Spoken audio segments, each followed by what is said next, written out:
Hey everybody, welcome back. I am going home. I get the rest of the day tomorrow, back at it Friday, but I wanted to get on here and kind of do a little bit of a different video. You know, I've been thinking a lot about depression, worrying, people going through difficult times.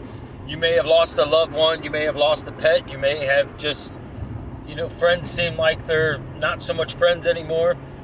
And there's, it's happening more and more. We're looking at the world, we're wondering what's going to happen with this election. Worry just keeps piling until we finally just surrender it to Jesus and we finally say, there you go, here's my worries, Jesus. Because that ultimate price that he paid on that cross handles this stuff. And I know it's hard to grasp it sometimes. It took me a long time to go, Jesus, here's my concerns. It's yours. And then I got to just stand in faith and trust and confidence that he's going to handle it. But the amazing thing is when I do that and I go there and surrender it, I'm telling you, it's like a big piece falls on me. And a lot of times, it just goes away. You ever have something in your life just go away when you just said, I can't do this here? It goes away. And then you don't think about it no more. And then one day you just might be driving or sitting or whatever you're doing, and then it just pops in your head going, oh wow, I forgot to thank him for that. The same as you would thank a friend for coming over to help you move or coming over to help you do something, or just hanging out with you. Hey, thanks for hanging out with me today. It's amazing how we think about all those things. Here's another good example.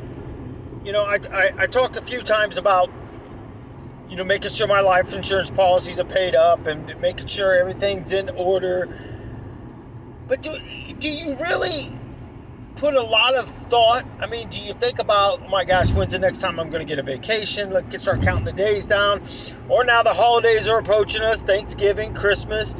You might be thinking about the Christmas. You got family coming over, Thanksgiving. The football game's on. We know it's always Dallas, and I believe the other one's Detroit. Yeah, that's it. That's all I wanted to say. Bye. No, just kidding. Laugh, people. Laughter is good. I'm not saying that was funny, but I'm just saying it's okay to laugh. It's okay to laugh through this video. It's okay to be mad through this video. It's okay to be crying through this video or just smile and go, yeah, right. You've lost it. That's okay.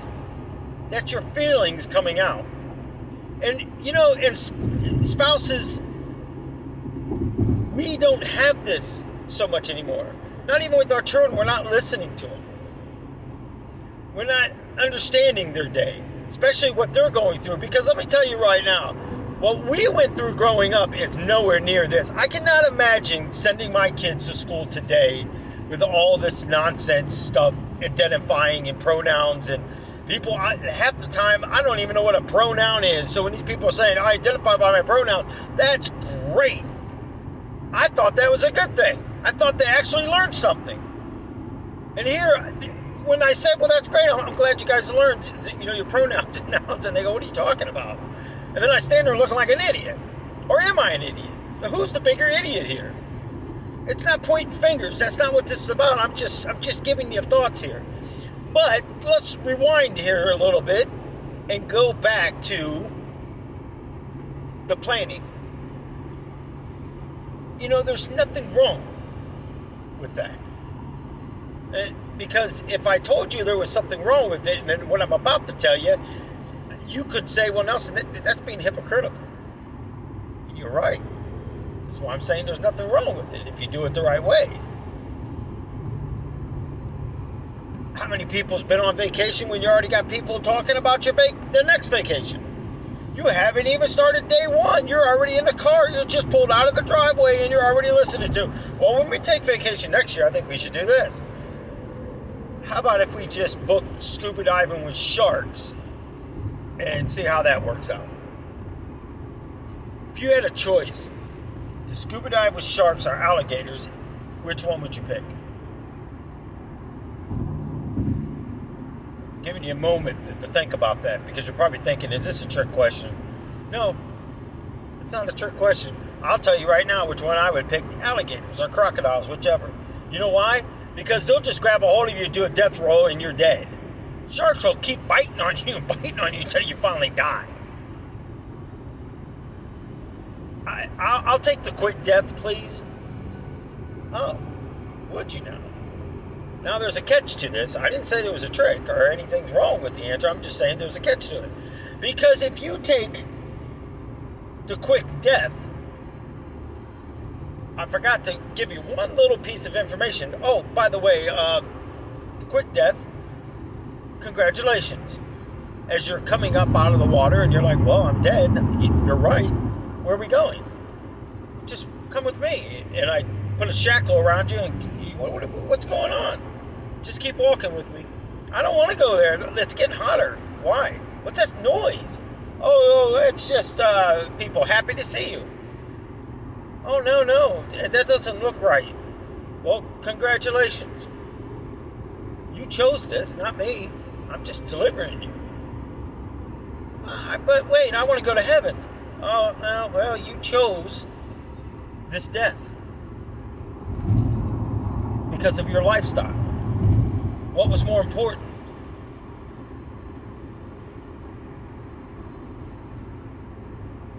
Well, we were talking about planning and all that. I don't understand. Well, you don't understand because the world was more important.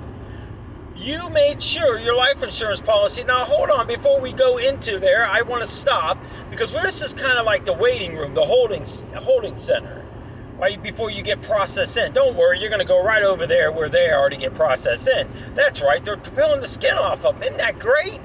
You're going to enjoy that section. Oh, yeah, you are. And then they're going to break your fingers and stuff over there. It doesn't matter. It'll all come back. The pain will get intense. Over there, you're going to start gnashing your teeth and stuff, and then you're going to be placed in the ground waiting on them to process you. Okay. But I want you to turn around. I want you to look at something. Now look at this. You made sure your life insurance was paid up. You made sure all your dots were dotted. All your I's were dotted and all your T's were crossed. You did the best that you could. But now let me tell you something. I want you to look at all these people that are enjoying you making sure that they were taken care of. They're happy you're not. Because you didn't give no time to devotion. You didn't give no time to prayer and that intimacy. You go to Mark, you go to the Gospel of Mark and you look in there where Jesus would get up early and excuse himself. I'm sure it's probably in Matthew too, but I know it's in Mark for sure. So I want to lead you to the right place. And it goes into when he went there to Gethsemane and stuff, when he went to pray right before he was arrested and crucified. And he goes into that and talking about how he prayed. And also, and I believe it's in this part's in Matthew too, I believe. If not, it's definitely in Mark. It also goes into the thing where he kept coming back and he found them asleep 3 times. And he says, your flesh is weak. You couldn't even stay awake and pray with me.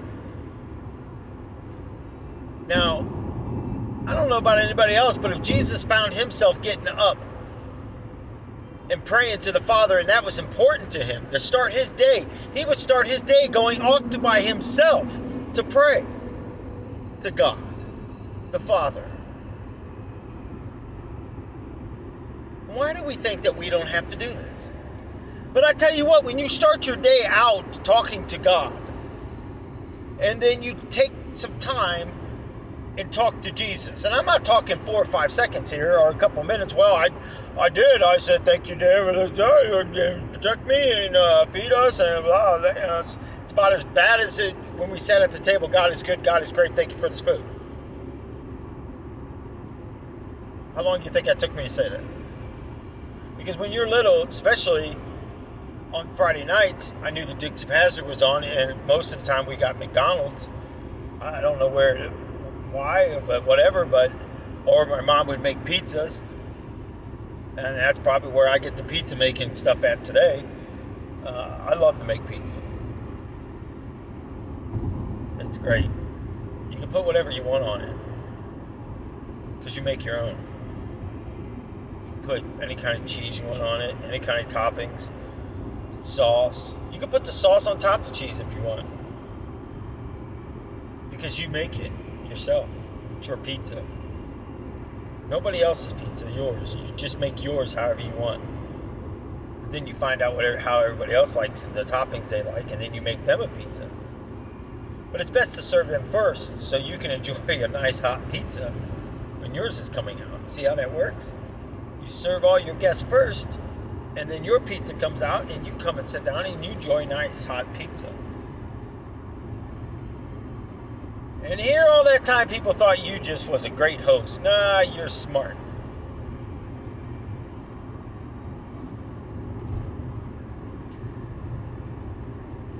Listen.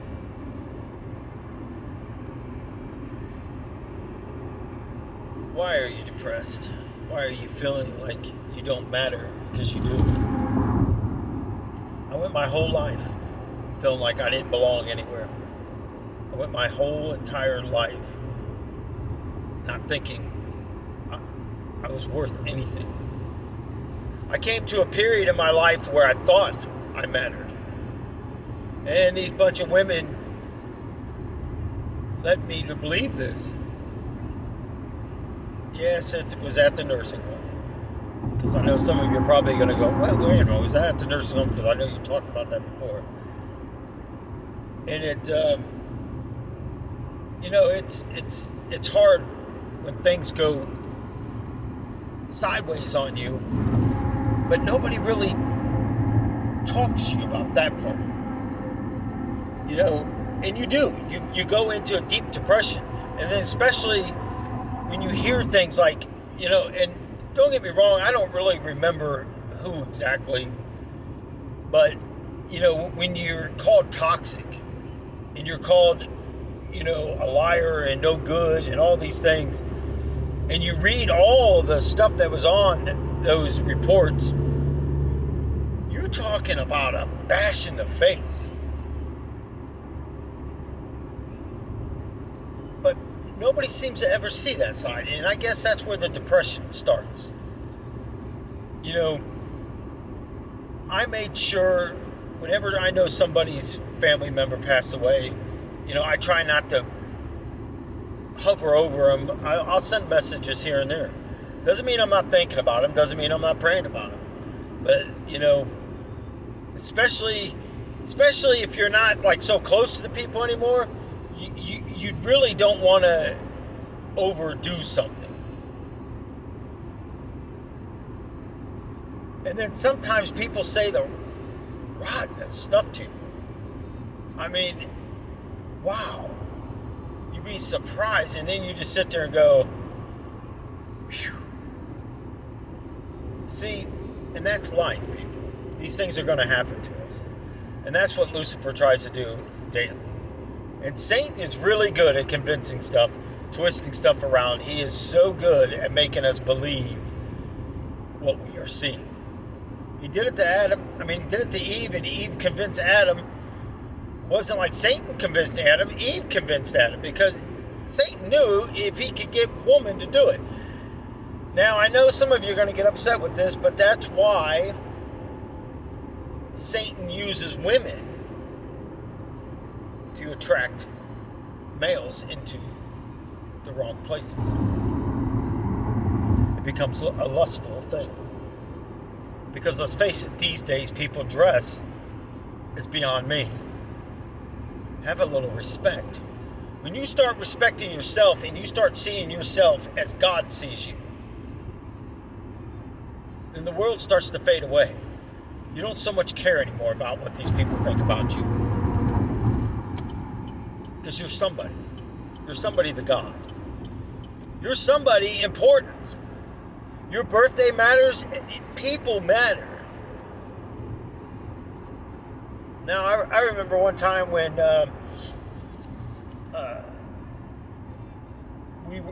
every time somebody's birthday, we would celebrate it. And I remember one particular time that mine got forgotten.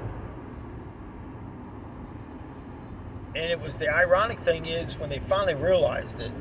Now this is before what I called the people, the ones that came in, the ones that I opened up to and allowed into my life. This is before them. At the nursing home. And you're talking about hurt. It does kind of, I don't care how much you don't care about things in life, but it seems like on your birthday, you just want somebody to even say happy birthday to you. It doesn't necessarily always happen.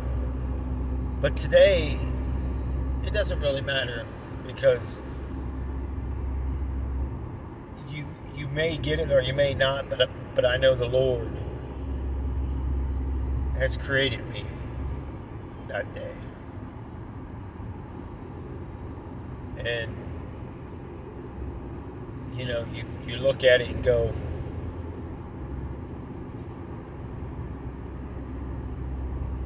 do we lean more on what the world does, or are we looking at what God's doing? And I know some of you might be thinking, man, listen, I wish it was true. Well, I'm telling you, it is true. I'm telling you, depression, you could go to 1,000 psychiatrists. You can, and I'm not taking nothing away from psychiatrists. Don't get me wrong, people. I'm totally not doing that. I'm totally not taking anything away from a psychiatrist or the fact of that. But I tell you, the first darn thing they want to do is give you a prescription for pills. Now, I don't know about anybody else, but pills sometimes relax you so much, you have to be cautious, because it leads to that demonic realm.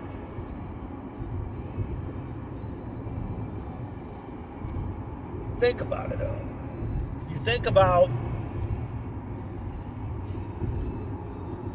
where were you before you started feeling like that? Your thoughts help you along the way of depression.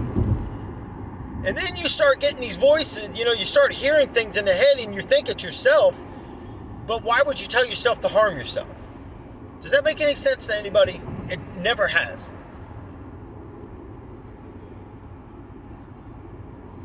But it happens. When was the last time you paid attention to somebody in your household and their distance from you? Now, it could be the fact that they're dabbling in stuff they shouldn't be in, or it's the fact that they're just falling into a deep depression. Somebody might have broke up with them. A friend might have said something horrible and they just found out, or something on social media. Oh my gosh, get off of that stuff. It is such a plague. Facebook, Gossip Book, MySpace, Your Space. You might as well just get on. Somebody might as well just make an app up and say junk book. You can come on here and say whatever you want about anybody. It doesn't matter. You want to post stupid pictures and draw pictures of somebody, it's all welcome. Matter of fact, when you do post something, let's everybody get on there and make fun of them. And then let's everybody add comments that we don't know if it's true or not. But let's just then bash the person down because everybody else is. Well, isn't that great? But now somebody comes against you, and then all of a sudden you come again, well, Nelson, why did you say that about me? You didn't even ask me. Well, did you ask me when you told me to F off? I'm an effing this and effing that. You said more F words than I care to shake a fist at. Oh yes, people, this is people that I have got screenshots of, that I've seen people talking like this. And I just sit there and go, huh, okay. That's your opinion. Now, you could say there is no God, but I can tell you this. You go back and look at before, I would go and confront you. I didn't go out of my way not to find somebody that says they were coming to beat me up or something. For what? I would ask for what? Because I ain't about to fight somebody over something that Makes no sense. I mean, if they want to fight over something that makes no sense, then so be it. But you see how drastic things would get? Because they play the game of telephone and they believe every bit of it. You know why? Because they're angry. When they're angered at you, the demons are in them, and the demons want reaction. You are capable of defeating with the power of Jesus. Next time you feel yourself getting mad, I want you to do this for me. Next time you feel yourself getting mad, go, Jesus, please take this anger from me. Please. I don't want to act like this. Or the next time you want to cut yourself or do something bad to your body, Jesus, I'm tired of cutting myself. I'm tired of bleeding. Please take this from me. Please. And watch how fast maybe the razor blade will break or something will happen. Somebody will just happen to come in the room, or somebody will call you or something. Watch how fast things start happening different in your life. Because you know what? When you're doing that to yourself, he's up there crying for you. Because it hurts him to watch you hurt like that. But he's waiting for you too.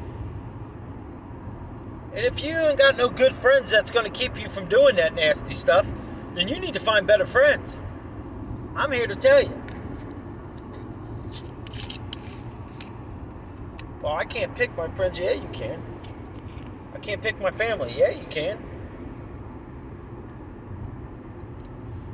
No, Nelson, I was born into this family. So what?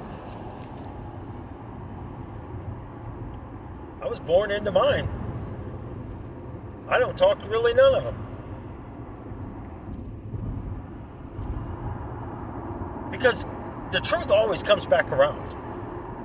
I don't care how you say it, when you say it, how good you are at trying to hide things. Truth always comes around.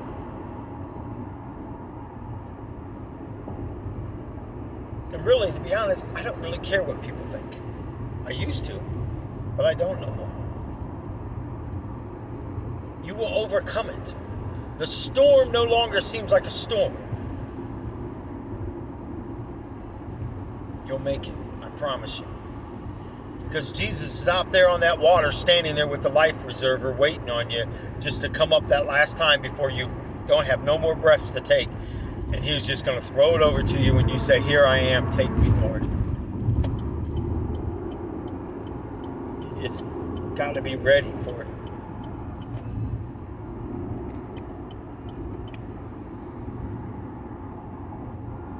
It's up to you.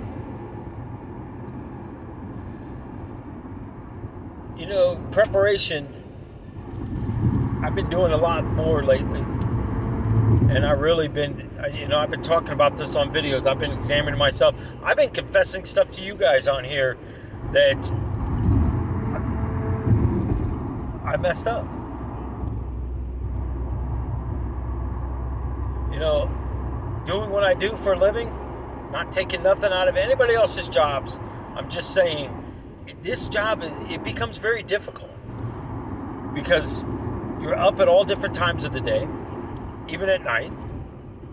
You're dealing with rush hour traffic. You're dealing with construction traffic. You're dealing with people that are distracted driving. You're dealing with weather. You're dealing with, I think I ran out of things you're dealing with. You could be hungry. You could be stuck in traffic. You may have to go to the bathroom, and there's no bathrooms on some of these roads, and you're just sitting here going through all that, and that becomes distracted driving too. Well, how is that? Because you're concentrating on where the bathroom is and not where I'm at or what I'm doing. You may be thinking about the weekend. What am I going to do on this weekend? What am I going to do? I got to make sure I got to mow the lawn, or I got to go home and do this or do that. That's distractive driving, people. Oh, such and such birthday's coming. Oh, man, I forgot to stop by and get him something. Oh, that's all right. I'll just stop and get a meaningless card because I'm just going to grab something real quick, grab a gift card, and throw it in there. Now, I'm not making fun of anybody. I don't like cards. I truly don't. I think Hallmark is a joke. Now, I know some people love getting cards. Now, that's okay. If you're that type of person, that's okay. Don't get me wrong. But I'll be damned if I'm going to sit there and go buy Darlene a card with a bunch of words in it that I don't ever say to her. It sounds good. Most people get on, have you seen these commercials where they go in there to my wife and they got this box and they open it up and to my wife who I love and all this stuff, and it's like the Hallmark movie that you just want to puke through because you already know that it's crock. I mean, you can figure out a Hallmark Christmas story that's on during Christmas time. They're cheesy, but I love them. I'm serious. I could sit and watch the Hallmark Christmas show, but I only really like that one actress. I forget her name. She got I think she used to be in the Party of Five. I think her name's Lacey or something like that. To me, she's a really good actress. I mean, she's more convincing than the majority of them on there, but I really think she's a good actress. And it doesn't matter, I mean, whether she's in them or not, I still will watch the Hallmark Christmas things because, to me, I can't even believe I'm telling you guys this, but to me, it's magical. Magical in a good way. It's kind of like every year I used to watch You Got Mail. I love that movie because you never know who's crossing your paths. And Darlene and I talk about this a lot too. There's many times that our paths have probably crossed when we were younger and never realized it. But then again, it wouldn't have worked then anyways. You know why it wouldn't have worked? Because I was demonic. I mean, if she would have seen half the things I've done, she would have ran. Then she would have ran into me later on. She would have been like, kid, you ain't going over there. But I'm laughing because it's true. But it's like Cinderella. She takes off running because of time. She's running out of time. The glass slipper falls off. The prince picks it up and he goes all the way around until he finds out who it fits, and he lives happily ever after.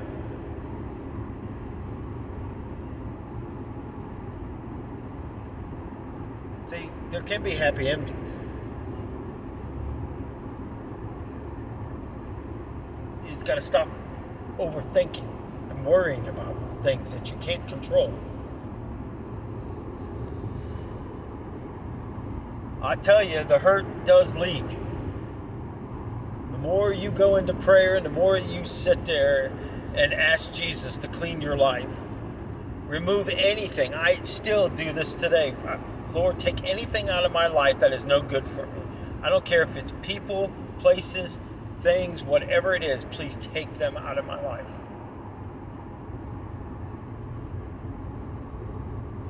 And help me not go and search for these things that you take from my life.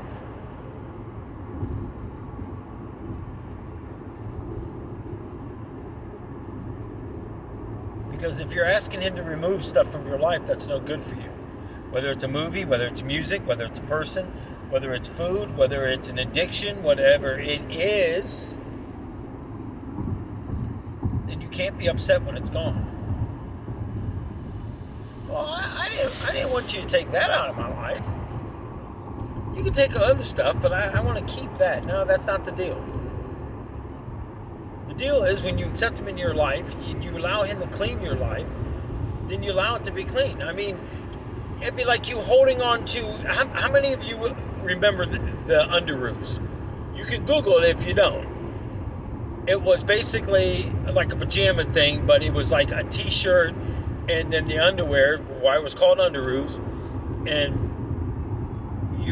they had Batman, Wonder Woman, Superman, whatever. I can't even remember. I think it was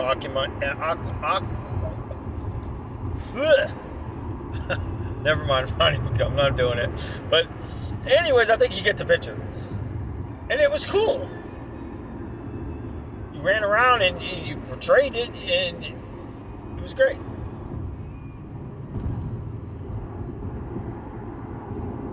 But now look, we grow up and we lose how to fix that. Well, you may say, Nelson, I'm lost. What does that mean? Well, okay. It's okay to be lost. It's okay. This video, it's okay to be lost. It's okay to just sit there and go, well, this is bothering me a little bit. Well, that's okay. Be honest. Be honest with yourself. It's okay to just sit there and go, man, Nelson, I'm really hurting. Okay. Sometimes you just need someone that you can just lay your head on their shoulder and cry. And have somebody just give you a big, strong hug while you're crying. I don't care. I carry an extra shirt. Cry away. I don't care if you slobber all over it. Snot comes out of your nose, whatever. I carry an extra shirt.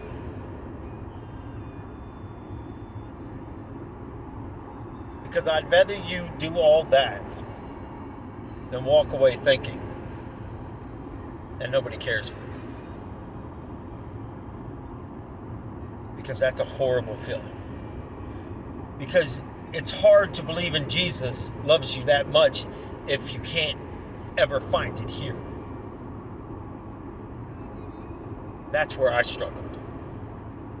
That's where I struggled with, to me, a fakeness. Because too many people were fake in my life. Oh, I love you. And then 10 seconds later, bashing the little crap out of you. I think I only heard my dad tell me that he loved me twice. Maybe 3 times.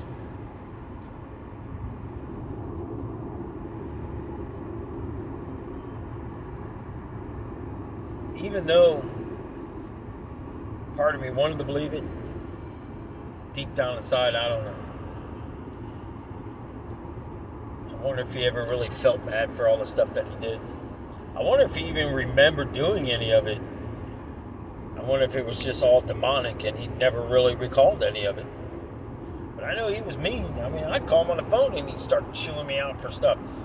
You wasn't here. I'm taking you out of my will. Oh, okay. If you're not here in 10 minutes, I'm taking you out of my will. Okay, Dad, take me out of your damn will. I don't care about your money. I'm not doing this because I want money. And then we'd argue about that. He'd hang up on me. Then he'd call me back. You hung up on me. I said, Dad, I didn't hang up on you. Now you're arguing with your father. Gee, many cricket. Okay, Dad, I hung up on you. Why? I don't know. I just felt like I should hang up the phone. Now you're lying to me. I hung up on you. I was just seeing if you're going to lie to me, and you're lying to me. Oh, okay. That's what you go through. But it's okay. You get through it. These days, I just sit there and start smiling when people start bashing the crap out of me, even though I'm hurting inside. I just stand there and smile. Even though sometimes I just want to react with fist. I start smiling and praying, Lord, please stop my feet from moving, because if I take one more step over there, I don't care what happens. That's the wrong way to be. First of all, I'm too out of shape. Second of all, I'm too out of shape. Third of all, let me rewind that. First of all, godly people don't act like that. Jesus says, turn the other cheek. Now, I'm not saying you got to stand there and let somebody beat the living crap out of you either. I'm not saying that. Because let me tell you, I might turn the cheek this first time, but hold on before you go, well, Nelson, he's talking about argument, somebody being mean verbally. True.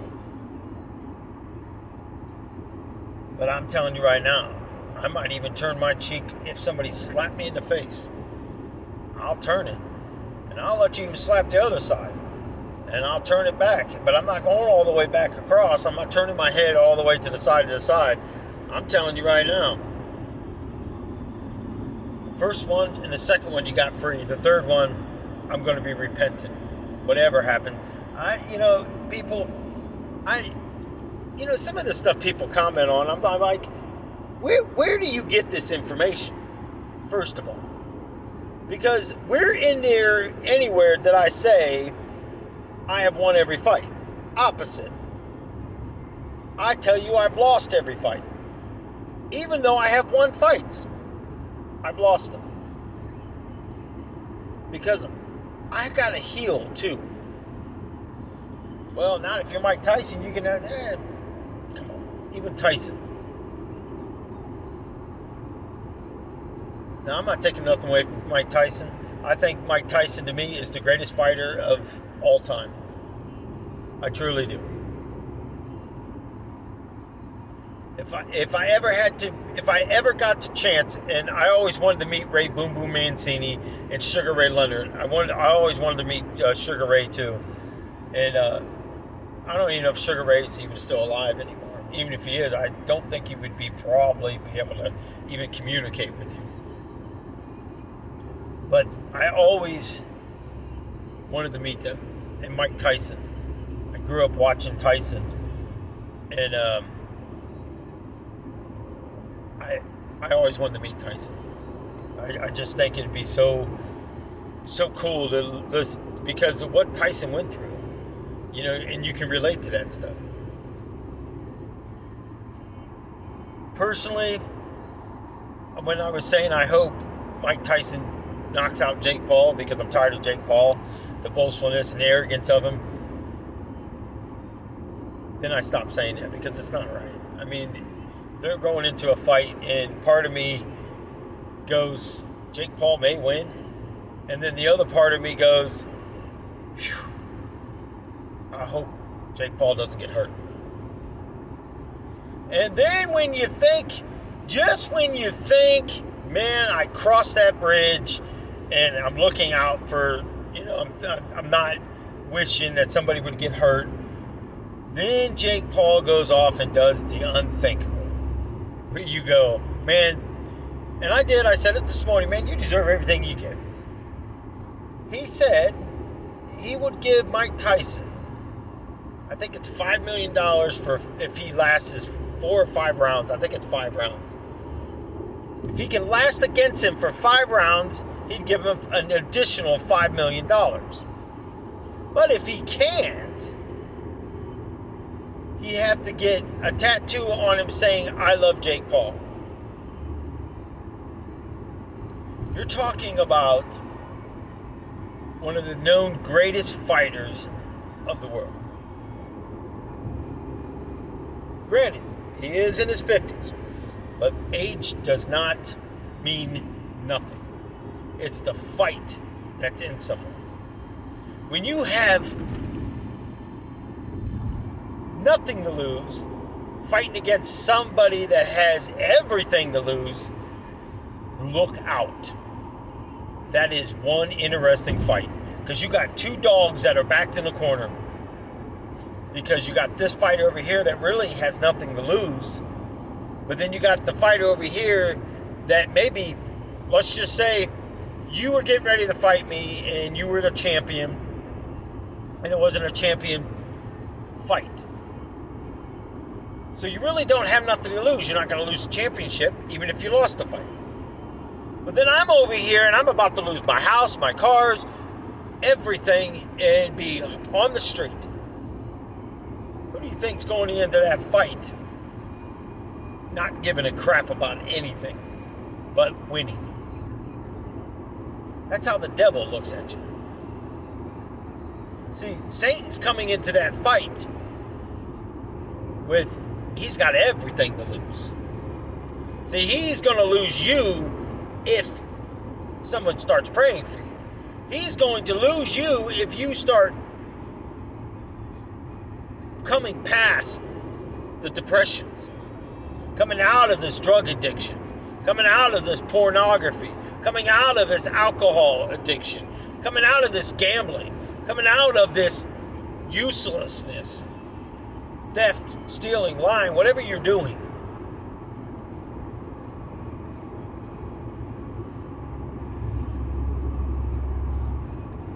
He's coming in there to KO you. Prayer is powerful. You know why? Because go back to what I said Jesus did. 40 days in the wilderness, he didn't stop praying. He'd get up early in the morning, go pray. The morning that he was arrested, he was praying. We know it had been for a while because 3 different times he came back and he found them asleep.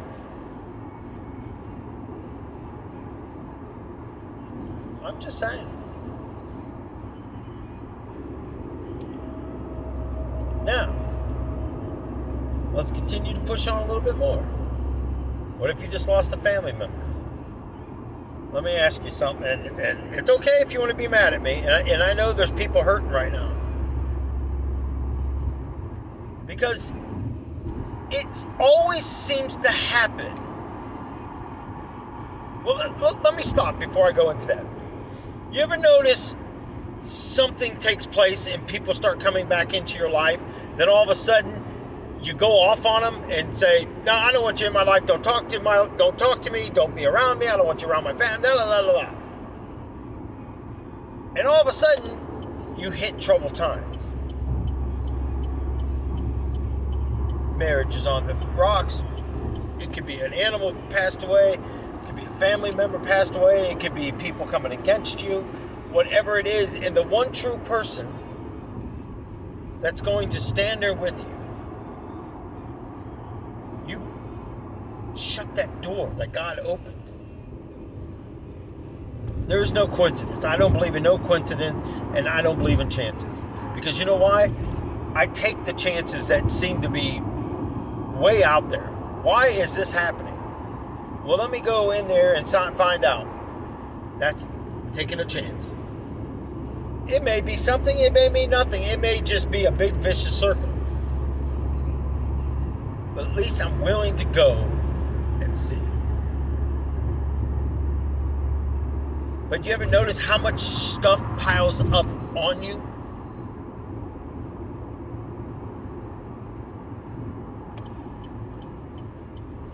When you deal with a family or a friend or an animal that's passed away, it's difficult enough.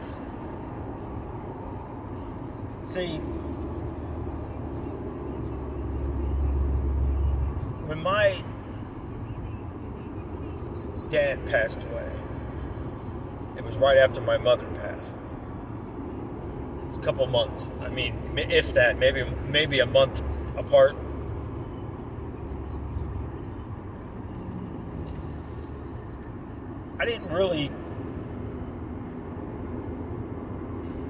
I kind of wish I didn't go help prepare for my mother's funeral. I stood up there and did whatever that thing called when you talk about the person. I stood up there and did it, but in the same process, I was angered. I was angered because of what she's done, and then did it again at the end. And I'm sitting there thinking in my head, going, "You gotta be kidding me."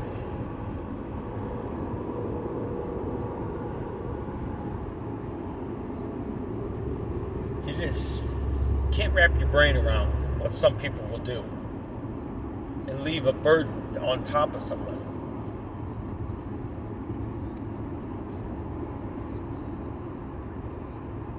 But then in the long run, then I find out that the only reason why they asked, because one of the life insurance policies was in my name. And that was by, well, now an ex-husband of one of my sisters. He told me. Oh, he told me all kinds of things. And I just sat there and go, you think I don't know this? I mean, I already know all this. You're telling me nothing that I don't already know.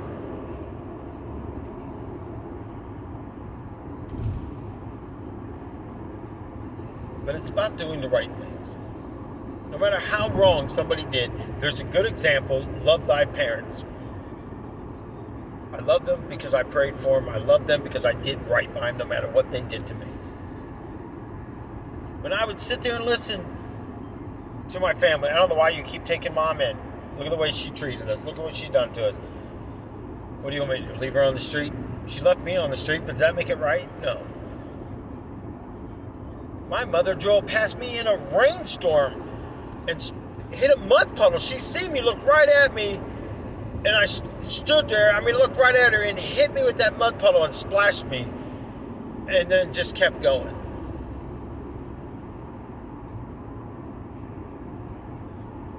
Well, one good thing about it is she couldn't get me wet. I was already soaking wet. And I know one of my sisters said, well, she might not have recognized. Oh, how do you not recognize one of your children? Correct.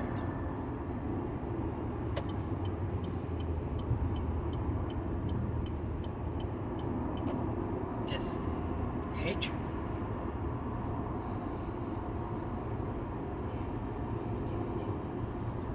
But they're sick. That's a sickness right there, baby. That is a demonic sickness. Because people just normally don't act like that. Well, I tell you, look at your friends, look at the people around you. Just because they're family don't mean you gotta hang out with them, don't mean you gotta talk to them. Don't disrespect them. We're not supposed to talk about people. But it doesn't mean you have to allow pain into your life either.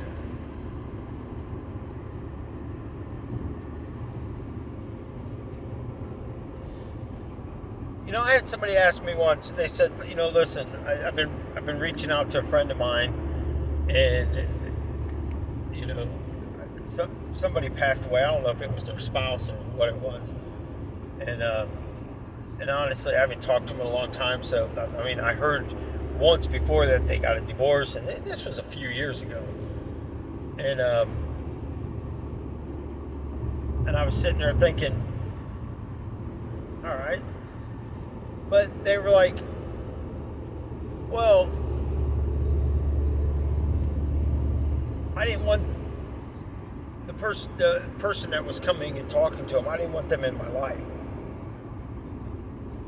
I said, well, did you ever find out their side? I mean, what happened from A to B? I mean, you're already on D, putting them in the dump yard, and you haven't even got to B. You just skipped B and C and went to D. Why does people do that? If someone's reaching out to you, why do you slap it back?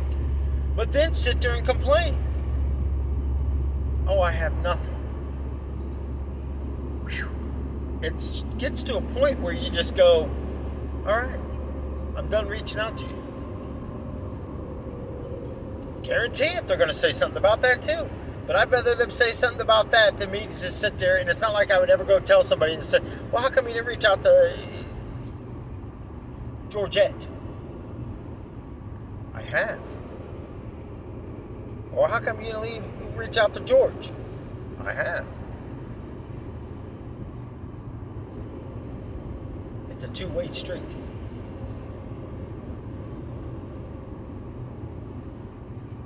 I'm not going to force myself onto anybody. Nor does God. Nor does Jesus. Because they give you a free will. It's up to you what you do with it.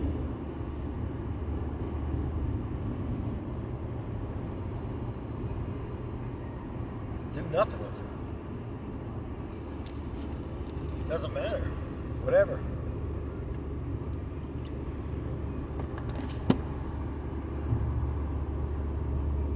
I learned a lot over the last few years. Truly. And there's some words that I still ask the Lord to take from me. And it haunts me sometimes. I'll just be driving down the road and all of a sudden I hear them words in my head, and it was something my son said.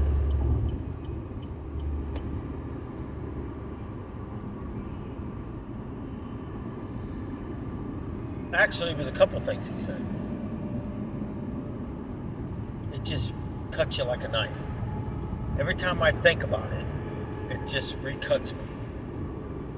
And I don't understand why the Lord allows me to go through that. But I don't question it, because there's a purpose, plan, and a reason for everything I go through. Now, they may say, well, it's your fault. Yeah, right. Why wouldn't it be?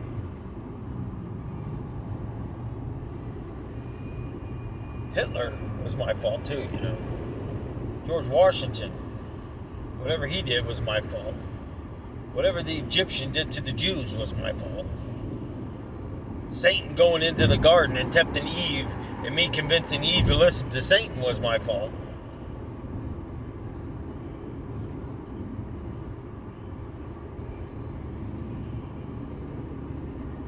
Right. You may say, yeah, Nelson, I don't think that's really true. Really? Why? I say it's true. Nelson, come on. You're not that old, and you wouldn't even be here. You wasn't alive back in Hitler's day. You wasn't alive back in George Washington or the Egyptians. Are you sure? Because I say it's true. If I say it's true, it's true. It's impossible. Why? Well, it just doesn't make sense. It doesn't. The events doesn't take place. Oh. Well, that makes sense. Because you have proof, right? Right. So if you have proof, and the history books say it, is it because I don't have a title? Is that why people don't take me serious? Oh, I see. Because we're stuck on titles. Because titles can save you. No, I'm not saying that, Nelson. Well, yeah, that's what people say, titles. Well, that's a doctor. Well, that's a psychiatrist. Well, that's a pastor. Well, that's Jack the Ripper. That's Jeffrey Dahmer. They're serial killers, Nelson. They got a title, though.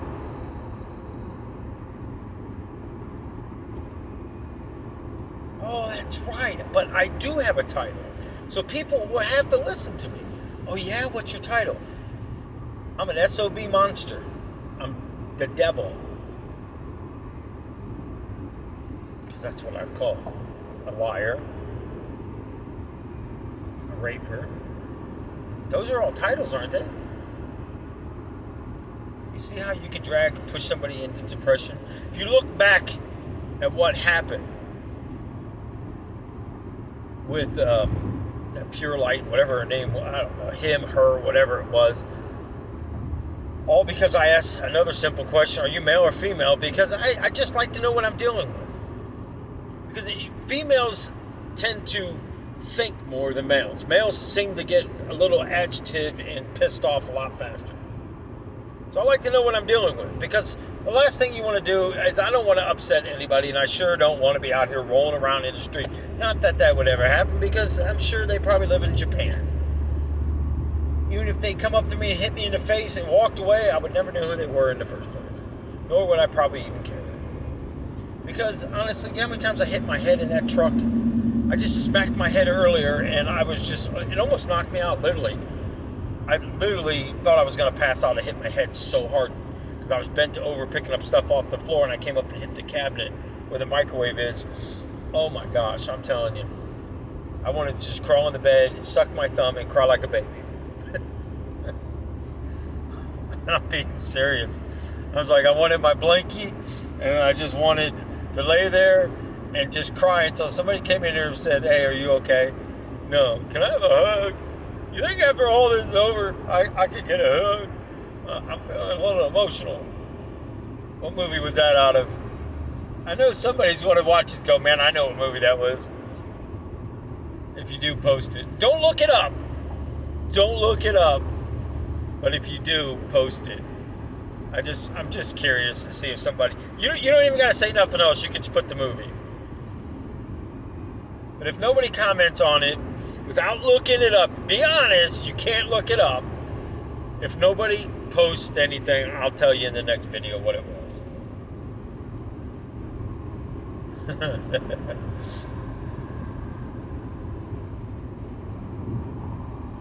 Isn't it funny? A lot of this is I'm giving you stuff that people's asked me the last few days, and I'm just now thinking about it again. I had somebody literally ask me, could you ever do a video without talking about your family or a movie?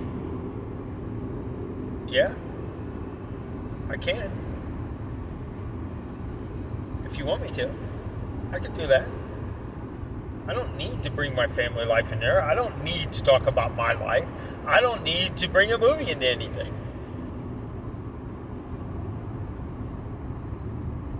But let me ask you a question back. Me talking about these things and giving you an example of things, does it help you? Because if it does, then everything I've gone through is worth the price. If not, then why did I have to go through what I went through? Where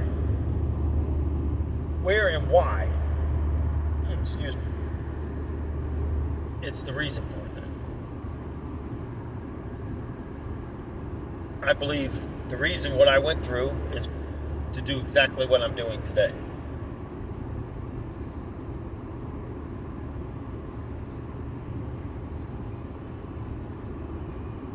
Another good one was, why don't you become a minister? What do you think I'm doing right now?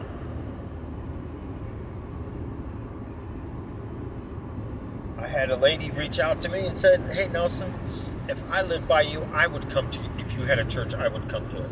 That made me feel good. Honestly, and not the fact that she said it, it's the fact that, you know why it made me feel good? I'm glad you asked, I'll tell you. It just means that I'm doing something good for God. What I'm doing matters. Because honestly, there's no purpose in doing all this if it doesn't matter. If people are just watching this because they want to hear about hell, or they want to know chain event. You know, more people watch these people that post the stuff about dates, even though a gazillion people are going to post on there. The Bible clearly states, no man will know the day or the hour of my return. Not even I does. That's what Jesus said. Only my Father knows of this. Now, I'm just putting it in my words, people. Don't go in there with, now, listen, no, I read that, and it doesn't say it like that. Now, I want you to know why. I want you to know why. I actually had a guy that I used to hang out with, he would say that. I want you to know why. What? I'm not making fun of him. I loved him so much. He was such a good guy. I mean, funny. He could make you laugh when you were just mad at the world. I'd be out there pounding on a bag, and he'd come out there. Hey, Nelson, hey, Nelson. And truthfully, this is how he talked. Hey, Nelson, hey, Nelson, Nelson, Nelson, Nelson. I'm like, what? What's she doing? Are you upset? Are you mad at me? I don't know why you would be mad at me, so I'm just asking. Are you mad? You see me pounding on this bag? Yeah. Does it hurt? Does what hurt? Truthfully, people, it's God. May God stop my tongue if this is not true. Does what hurt? The bag. Does he hurt for you punching? I still laugh today. I'm like, you gotta be kidding me. I don't know what? Yeah, I would just start laughing. And then we'd go for a walk and just walk to wherever. And he's like, he'd get up and run with me. I was like, why are you running?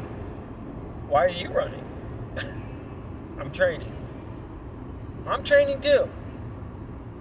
For what? I'm training to try to figure out you. I said, good luck.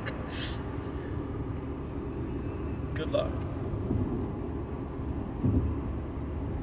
I miss him. He was a good guy.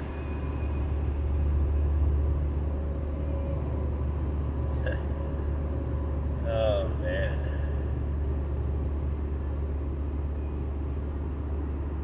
You know, I think about all the godly people I had in my life. I never really realized it. I had the one, he used to tell me all the time, Nelson, just come to church with you, man. Just let me share some of the Bible with you. No.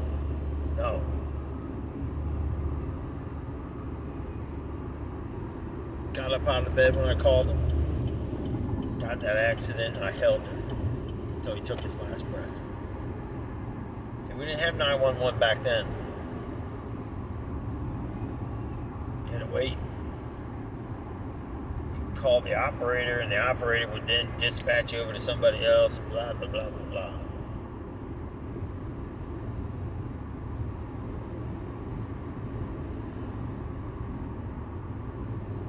Was a true friend. I wasn't.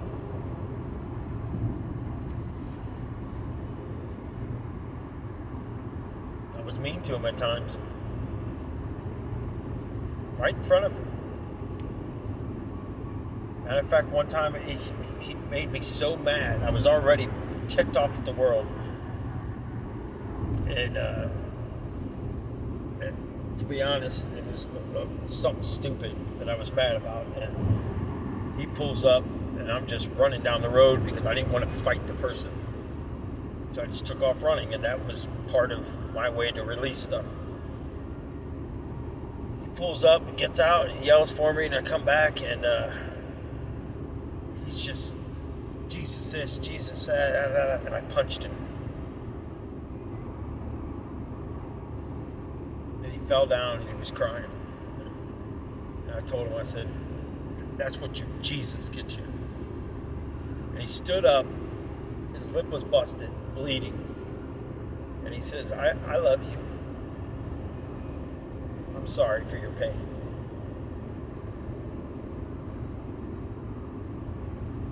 Yeah, my pain. Look what I did. He didn't deserve it. Just like I don't deserve God's mercy, but he gave it to me. If he'll give it to me, he'll give you mercy. He'll give you grace. He'll give you forgiveness. That's why I say, people, God can forgive me of all the things that I have done. If I have to answer, if I have to go to hell because I got remarried, then so be it. So be it. But you gotta have to show me a scripture where it says that is an abomination. I know what the scripture says about adultery, but it doesn't. It is adultery. I'm not disagreeing with that being adultery. It falls right under adultery. I get it. I made somebody else have adultery. Okay, I get it. But it doesn't say that I'm going to hell for that. Because if I'm going to go to hell for that, then I'm going to go to hell for everything else that I've done. Because that's, way worse than anything I've done. I don't care what people think. Family, people that hang out with them,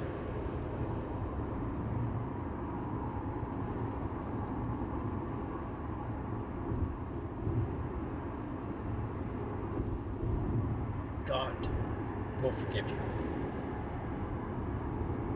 Now, we may have our differences of opinion on things, but that's okay. It's up to you to go and lay it at Jesus' feet, not me. I'll walk you through it. And I'll take you out into the water and baptize you if you want.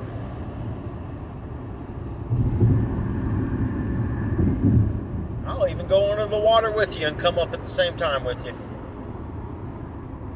Doesn't hurt. What do you mean it doesn't hurt? It doesn't hurt. I'm just saying, I'll do it with you. It doesn't hurt.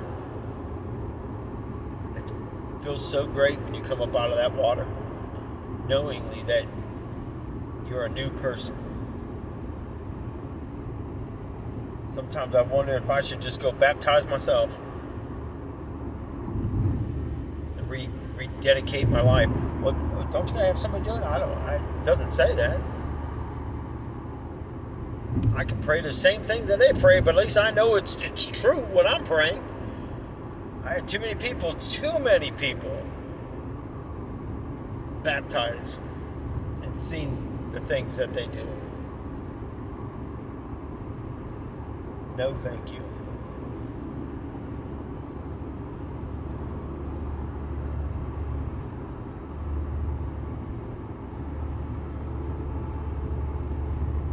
You know, people, when I talk about music and movies, and I talk about these things, I'm just trying to help you. You can't live a worldly way and accept the world's ways.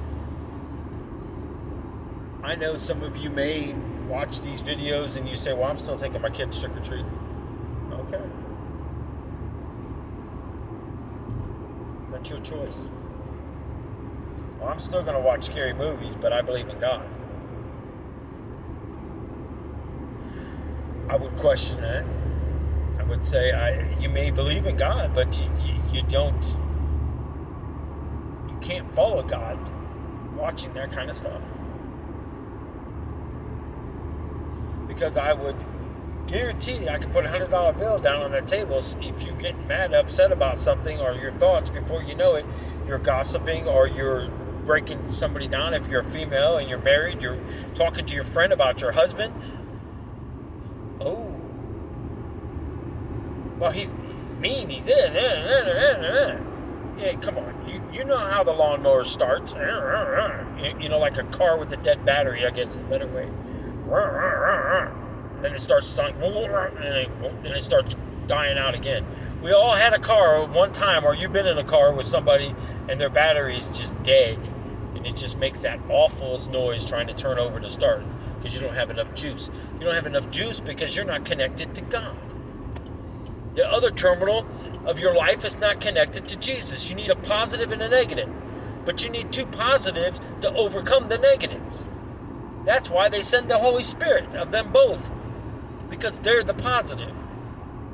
Without that positive, it's no good. Without the negative hooked in there right, you got to have both things firing at the same time. Heart's no good.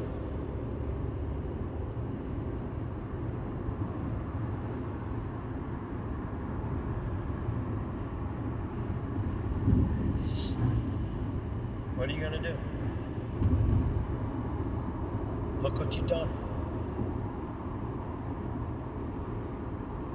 And what if now you're getting bad thoughts about him, and then all of a sudden, Roseanne over here just got done telling Betty all this stuff, and they got off the phone, and next thing you know, Boo Boo shows up at her house, and she's talking to Boo Boo, and Boo Boo's like, hey, what's going on? Did you hear what happened to Roseanne, what her husband did, and da-da-da-da-da? And then next thing you know, come on, we know how this works. It's not right to Jim Bob over here. And it may not even been like that. Or sometimes you see things in your head, in your mind, in your sight, that you portray it as what it is. And you hear what you want. That's not what you said. And you may not have said it the way that you remember it. And then there's been times that I know I've said what I've said, and people tell me, no, that's not what... And you know what, people? I don't even care. I'm not going to argue with them. Okay. Well, Nelson, that's lying. No, I'm just saying okay. Many times, people have told me that, I've just gone off and cried. Yeah, like a big baby. I want my bottle, my blanket, my Georgie, and my CG.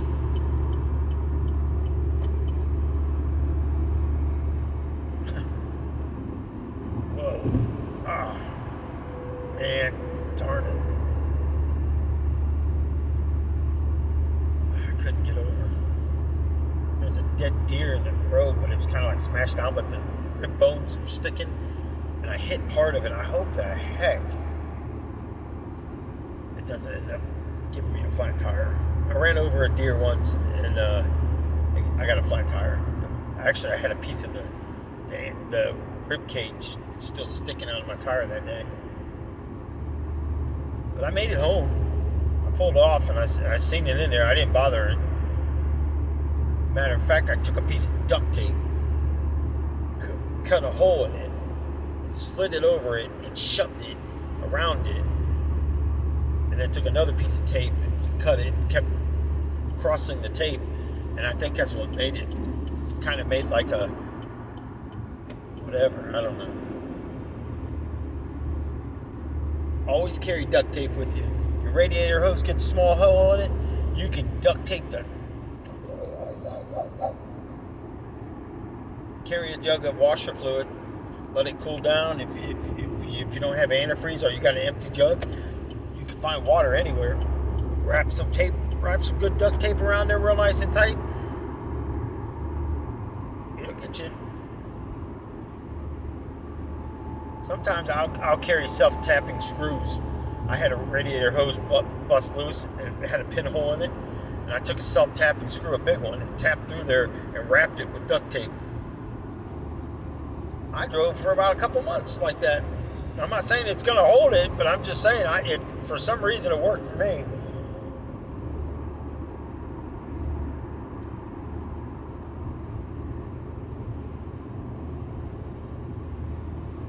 It'll get you going.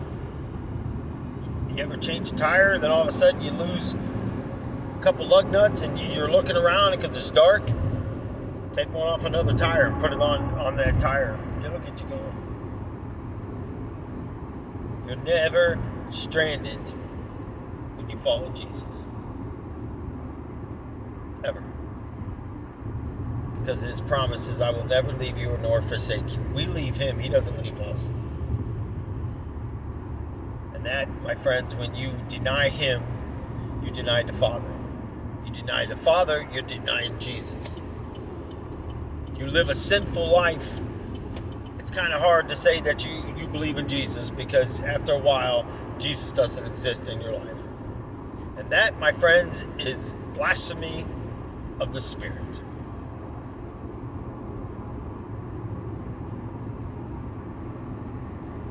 That kind of like marking your life and surrendering it to Lucifer. Good luck. It'd be like saying, I'm going to take the chip or the marking at the end of the times so I can eat and work, and then I'm going to go repent. Well, forgive me. Once you accept that, you have removed your name from the book of life. Why is it then that's true? Because the Bible says so. But yet you hear people say, well, I gave my life to Satan, but now I'm going to go repent. Well, wait a minute. First of all, you can't say what you did was wrong or right if you did it, and then you're going to go repent. So you had to know what you did was under what, people? Free will. And there's not too many people that I know that has surrendered to Lucifer that has lived to tell about it. They end up suicide, they end up dead somehow, overdose, whatever. However Lucifer decides to take you out of the world, hit by a car, rock falls out of the sky.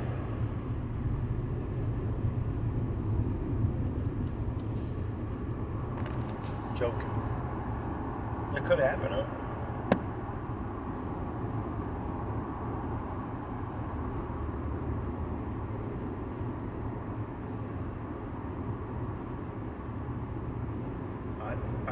I've been through a lot of stuff over the years, and I don't get mad when people say my life is like a movie or a lie. I don't get mad by it. I used to. It used to piss me off. Can't say that, Nelson. Okay, you used to tick me off. Can't say that, Nelson. Okay, you used to make me angry. You can't say that now. What is this? It's a bad taboo game here? I mean, this is taboo? What did I say? Taboo? Like boo-boo? Hey, boo-boo. Sometimes I like to bring stuff like that where you can just sit there, hey, Satan, not today. It makes it more funner to see him just standing there looking at you. What? Oh, see, you always played chess, and I was playing checkers. But I realized when Jesus reached out and I grabbed a hold of him, Jesus taught me the game chess. So I've been practicing and practicing. And now when we sit down to the table and you come to try to tempt me, I take the checkerboard off of the chessboard and say, ha, let's do it. Checkmate. And then when the devil looks up and he goes, what the heck just changed there? And God and Jesus is standing there playing chess.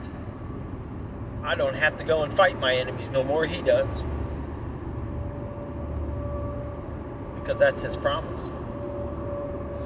I will fight your battles. Amen. Praise you, God. Praise you, Lord. Thank you. Thank you for going before me and doing this for me.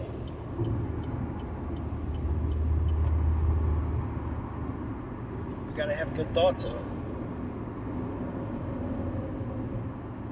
We got to be good people.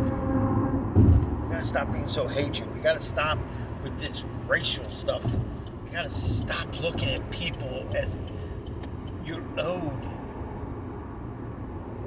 What do we owe Christ then?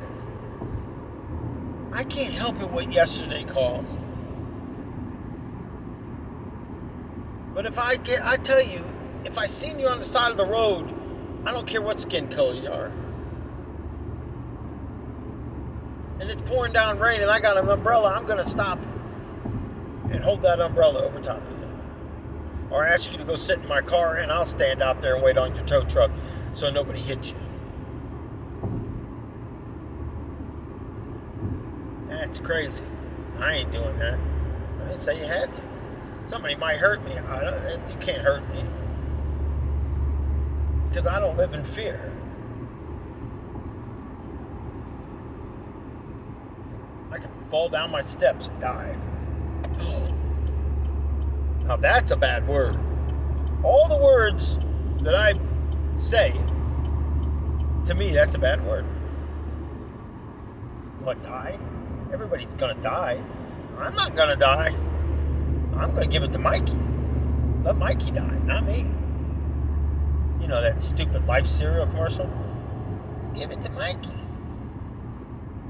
Hey, he likes it. He likes it. I never heard of anybody that went to hell and screamed out, hey, I like it. Ever. But I see a lot of people in heaven smiling. No man has been to heaven, Nelson. None. They stay in the graves. Really? Where does it say that? Show me. You talking about the dead will arise and be judged? Yeah, that's the foolish people on the earth. Because they're dead in Christ. That's what he's talking about. And they will rise. They will be judged. The lukewarm people shall be judged. And if they are cast into hell, they're going to be right out in the front. So they can get a front view of how peaceful.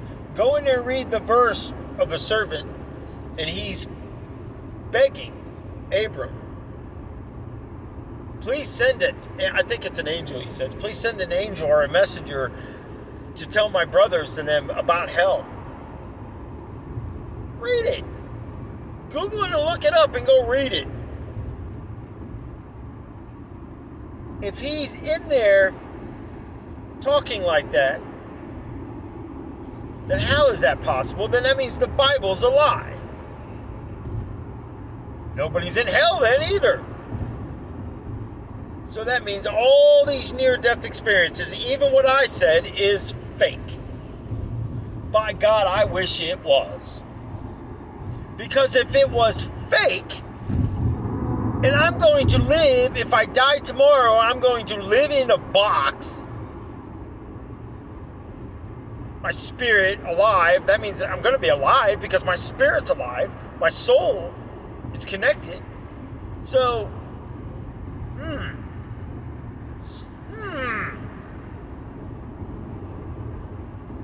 Well then, I want this. I want somebody to hook a long extension cord 6 feet up. Okay? And I want you to run a cable down to a TV for me. And I want a big, giant deep freezer in the ground with me. And a TV. And if the cable doesn't work, that's fine. Just at least give me a DVD player or something I can listen to or something until Jesus comes.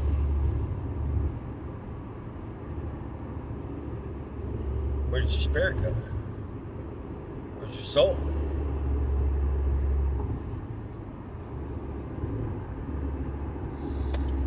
Interesting, isn't it? Some of the stuff people believe. Always looking to prove something wrong. Instead of just accept it. I have no reason to try to deceive anybody. What am I going to gain if you go to hell? What am I going to gain if you go to heaven? At least I can tell you this. At least I feel better if someone ends up going to heaven and then going into hell. It's not like I'm going to be standing there at the gates of hell going, I told you so. Now do you believe me? Welcome aboard. I've had a few people come against me about the song Hotel California. You know, there was insane asylums back then and nut houses and cuckoo bends and stuff like that. Okay, let's just think about this for a split moment. I called up the captain and said, please bring me my wine. He said, we haven't had that spirit hen since 1969. That verse alone right there, you're telling me that people in the crazy asylum is going to be calling up anybody and asking for wine? On a dark desert highway, cool wind in my hair, I was thinking to myself, this could be heaven or this could be hell. How many people that's in the insane asylum is going to be thinking about heaven or hell? I mean, really, think about the song. Think about the lyrics. I could give you so many songs that has hidden messages and meanings in it. Your mind would go bonkers. If you think it's about a insane asylum, you go ahead and think it's about a insane asylum. I've read a couple of emails where the people are saying, no, Nelson, hey, that's about it. That's about an insane asylum. How do you get that out of them lyrics? On a dark desert highway, cool wind in my hair.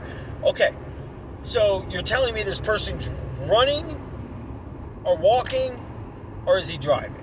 Or her, whoever.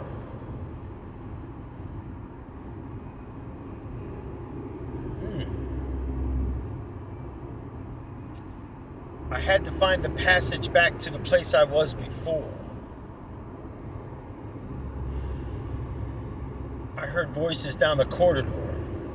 Well, that maybe you could go, well, there people talk all the time. I've been in a lockdown unit when I was younger, because they said I was suicidal. I wasn't suicidal. It was demon possessed. I wasn't going to hurt myself. Notice I said I wasn't, but go right back to what I said before that. It was demons. They wanted me to hurt myself.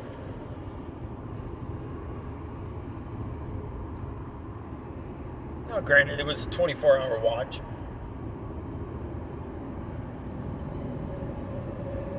But isn't it funny that Satan thought I was worth more outside than inside of a building?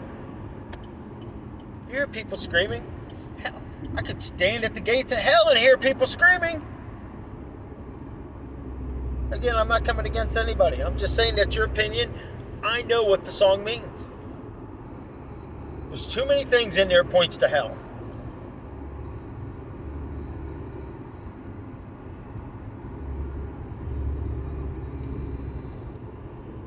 You know, and I guarantee you, if you're really that whacked under the control of demonic dementia and you're hearing that stuff, well, I shouldn't say dementia, but the voices are overcoming you like that, you're not thinking about, I can go check out here, but I can't leave. You're not thinking about that stuff.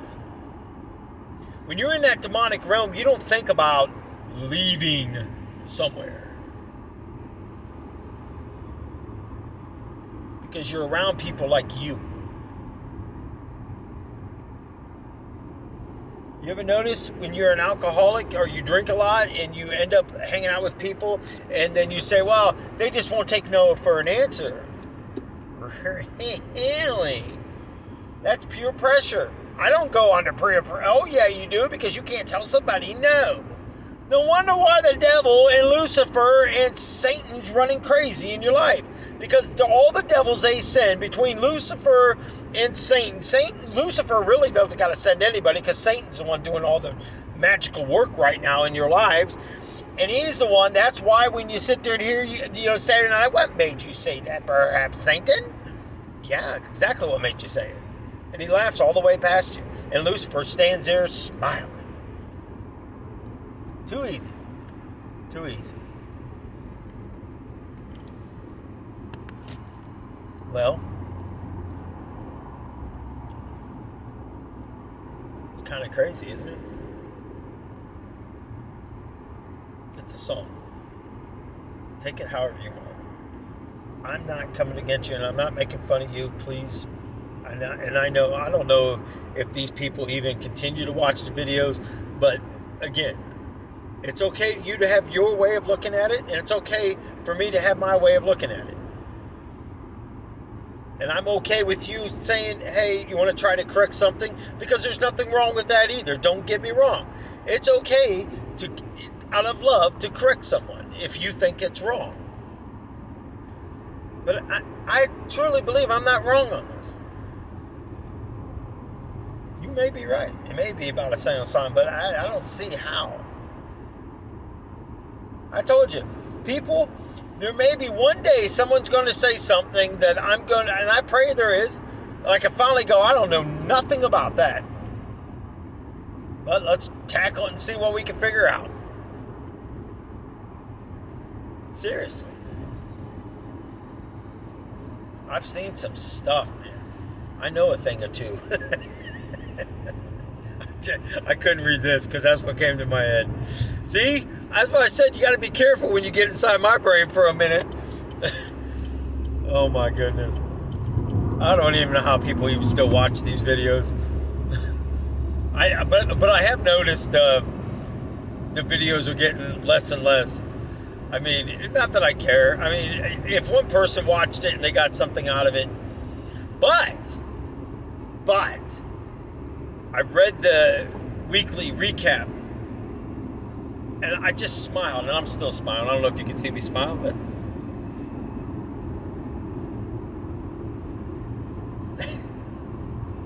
give it again. 3 of them, maybe 4. I don't know how many I did, but I'm gonna give you another one. 74 videos got shared. That means somebody watched it and thought about somebody else was going to get something out of it. May God work in their lives. May depression be broken. May any strongholds, may spiritual eyes, may their eyes be open and see. May their hearing be open so they can hear. And may them chains be broken. And may all the boundaries and all the things that are bounding them and breaking them down and keeping them held be broken away from them.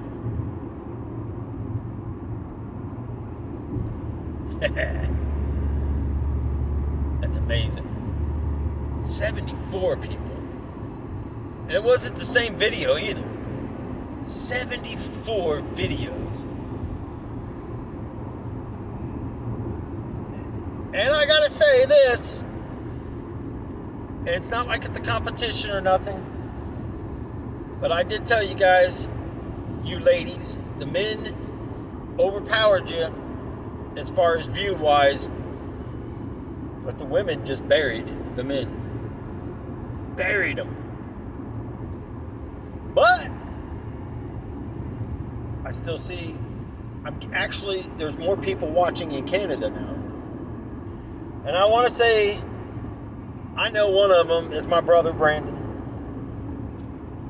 I pray for him all the time. I haven't got a chance to really reach out to him. But Brandon, if you're listening to this, I love you, brother.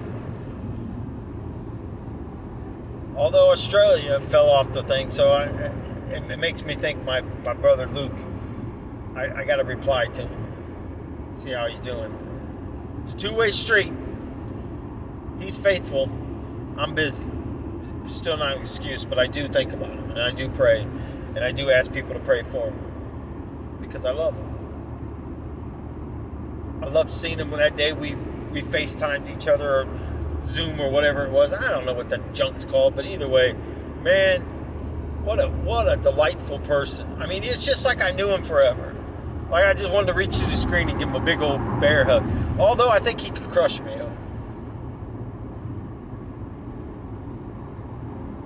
Probably give you one of them hugs that you just like a big old bear coming at you, and you're like, okay, Luke, calm down.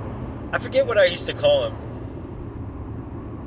but I remember the one comment that he said that cracked me up, and I still today laugh about it.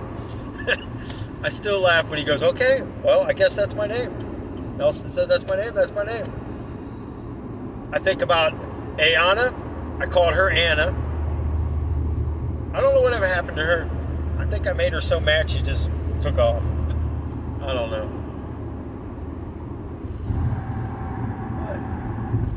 But it's okay. People take things the way they want to take things, and that's life. Because I'll say it a gazillion times. God doesn't make mistakes. There's a purpose, plan, and a reason for everything in every part of your life. You could be praying about something and forgot that you prayed about something. Then all of a sudden, something happens in your life, and then after it's removed, you go, that might have been my answer. Take a fool's advice. It's happened to me. You never know. Why he says, be careful who you're entertaining. It just may be an angel. Now, I'm not saying that I'm an angel. Far from an angel. But I'm Clarence of It's a Wonderful Life. One day I might earn my wings back. Every time the teacher says, every time the bell rings, an angel gets his wings. Wouldn't that be nice? I don't know how long this video is. My goodness gracious. An hour and 33 minutes, people. I could go on. I mean, this type of video, there's so many thoughts that comes to my head. But it's an hour and 33 minutes. You want to go for 2? No, I'm just joking.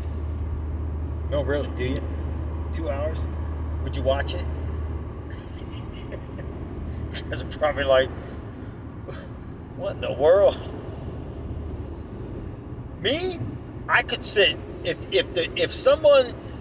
I believed in what someone was saying, I could sit there the whole time and watch it. There's some videos that start and I'm interested, then all of a sudden it just goes and I'm going, what? About 5 seconds into it, and you could just, that Holy Spirit is telling me to get off of this channel. Because I can hear a voice that doesn't sound right. I hear hissing coming with it, and that's a demon. You ever see like abandoned houses and you just want to like pull off the road and just open the doors and just walk in them? because the windows are like thing, or you see the doors open. Just go in there like an old farmhouse or something, and you just walk in there just to look at the structure of it. And are you one of them people that go, oh no, I would never do that? I would. I like the old woodwork, like the old farmhouses, the nice woodwork that was around the door frames and stuff like that. The peekaboo, the hidden, what are them things called that slide into the walls and doors? I forget the name of it now, but I loved stuff like that. That nice stairwell going up, and the nice wood staircases back then they had. Oh man, that was something. If the Lord ever blessed me with a lot of money that I could build a house, man, I would build one. And I'd have all these things that I like.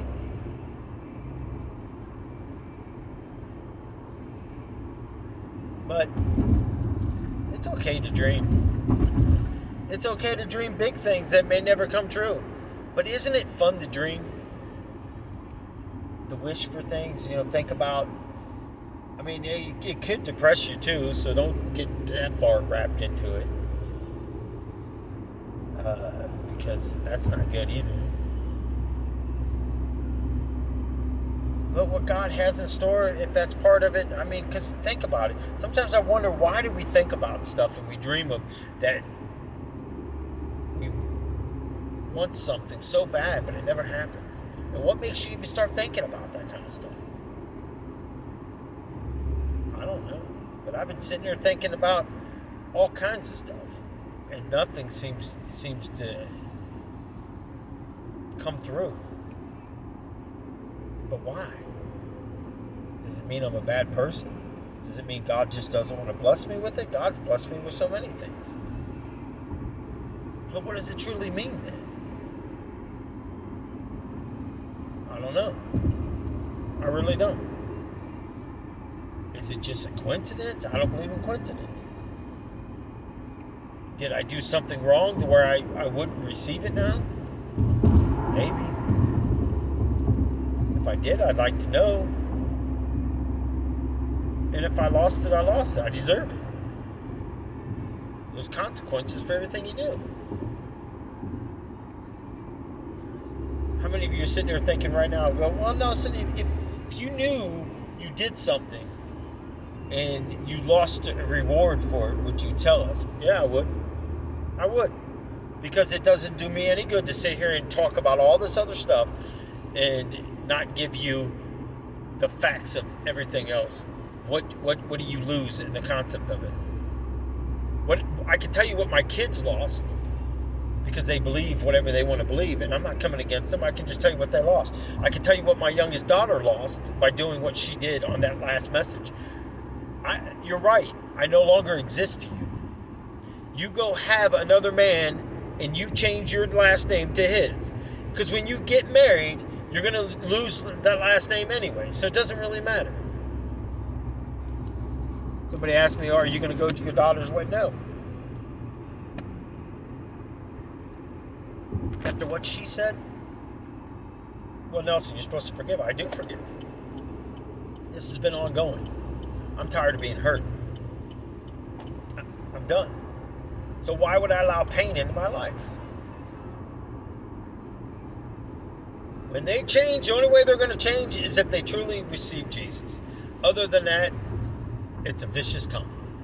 And I'm tired. And they never see the wrong in what they do. Or, all I hear is, Dad, all you want to do is bring up the past. All you want to bring up is your feelings. Really? Well, la-di-da. Okay. Thanks a lot.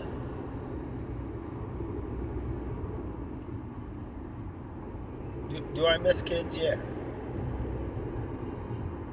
Do I miss the grandkids? Well, I don't know. I mean, I got to have my one grandson over a few times when we lived on Winston Street.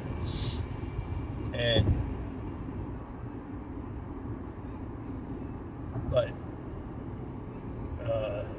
And I got to have my other grandson over. But when I asked again, oh, maybe we'll all come over, Dad. No, you won't. That's just a polite way of telling me to go get bent. Because I'm a monster.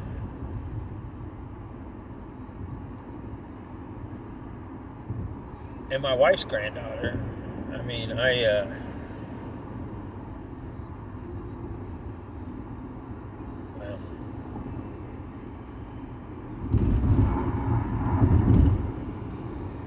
sometimes I think we get punished for stuff that we didn't do. But it's okay. You know why it's okay? Because I cherish the days that I had with her.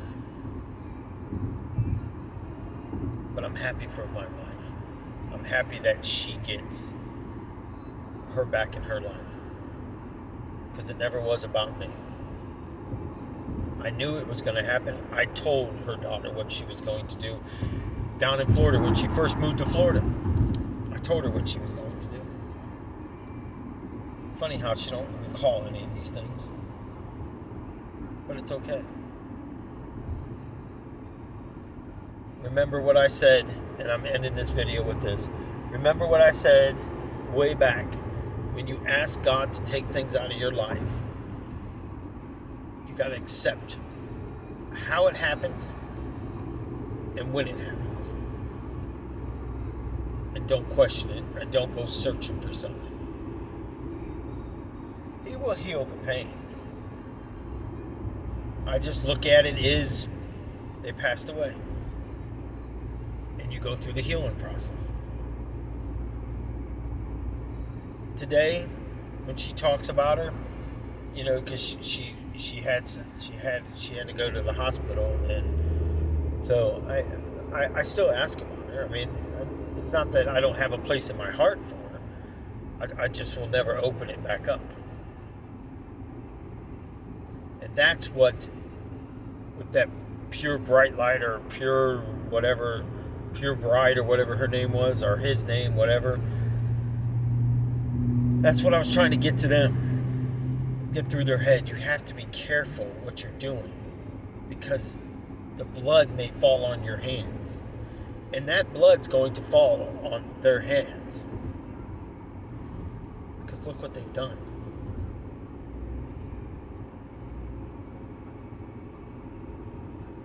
Know the facts of everything before you go falsely accusing. So that being said, everybody, thank you for whoever watches this video all the way through. May God bless you. If you're going through any of these symptoms, any of these problems, there is hope. His name is Jesus. Peace be with you. Peace be over you. May these thoughts, these broken chains be broken. While these chains be broken, removed from you, may God lead the right person into your life.